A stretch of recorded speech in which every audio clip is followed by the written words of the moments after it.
Good morning, my name's Robert. Just giving a little update. I am looking at my car that I've recently got, this nice little PT Cruiser. Give everyone a little update about that cruiser. It's proving to be a little bit of a challenge. Let me say that. So what's going on with this car is that I did take it out and did some driving in it, and well, my what do you say, I drove it for a while and then I had smoke and a lot of bad smell, and I was really concerned, so I had to take it over to the apartment where I'm staying, and well, here you go, it's here. So I did get a chance to do a little bit with it. I'm going to switch perspectives, not see my...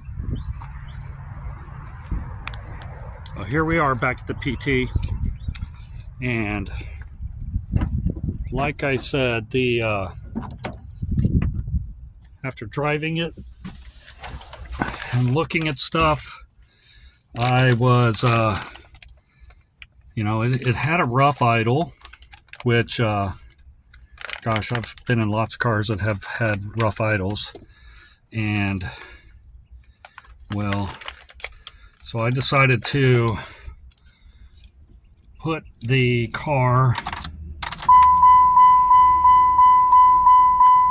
start it,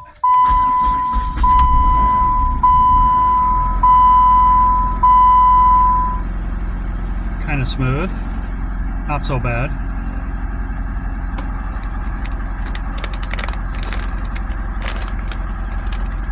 Let me stop this for a second. Let me get my little code reader out. Okay, so on PT Cruiser, and it's running right now, I've got this nice little code reader, and I'm about to plug it in, and where the plug is down underneath the driver's side. Let's see if I can get under there.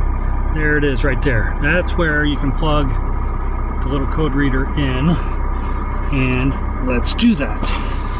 There we go. Back to the code reader. Let's see what we got going on. So we're looking at this. Let's hit the code button. This just runs the code, and I get, I don't know if you can see it on the screen, got some harsh morning sunlight. It says P0301, which is cylinder 1 misfire detected. So what I'm looking at here is that the cylinders are not firing properly, which is unfortunate. The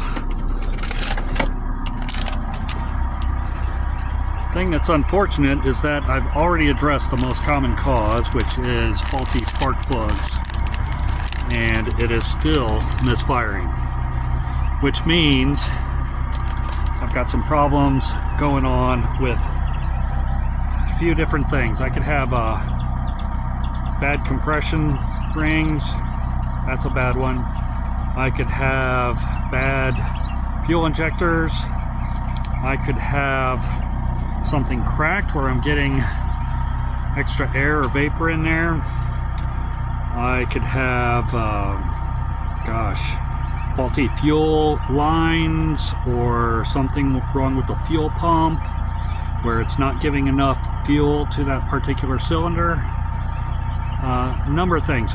And in each of these cases, honestly, it goes beyond my simpleton mechanical skills. So I'm in a conundrum. I'm looking at this. Let me shut it off and close it up. Don't want to run a car that's sitting there misfiring, but if you know what I mean, if you had those kind of problems there, you know, running a misfire. The smoke that I had was probably from a major misfire that caused potentially some damage. Of course, as soon as I start filming something, somebody's like jetting down the road over there. Rather annoying. Anyway, so yeah, driving with a misfire, I could potentially blow the engine. A friend of mine driving a nice Grand Cherokee recently just blew his engine. And so, not really wanting that to happen to this. Gonna figure out what I'm gonna do with it. It's certainly still a cool little car, but if the fixes cost more than the car, then I might have to get something else, because I am handing over my previous car, a stout little Honda Civic, and I just recently did a couple $1,000s worth of work and tires and things and stuff on it. Doesn't look like much, it really doesn't, and that's okay, because I really don't want the car to stand out as a hot little car. I want it to be a something that people largely ignore. You know, I do deliveries and stuff, and I want to be effectively invisible most of the time. And it's got problems. It's got paint issues. Hondas are horrible, by the way, in my opinion.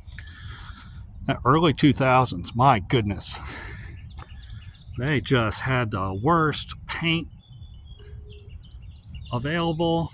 It peels, it cracks, it does all kinds of stuff. It's horrible, horrible, horrible paint job. And, well, what do you know? It's, you know, everywhere you look on this car, there's stuff. Anyway, so this car's going back for my kids.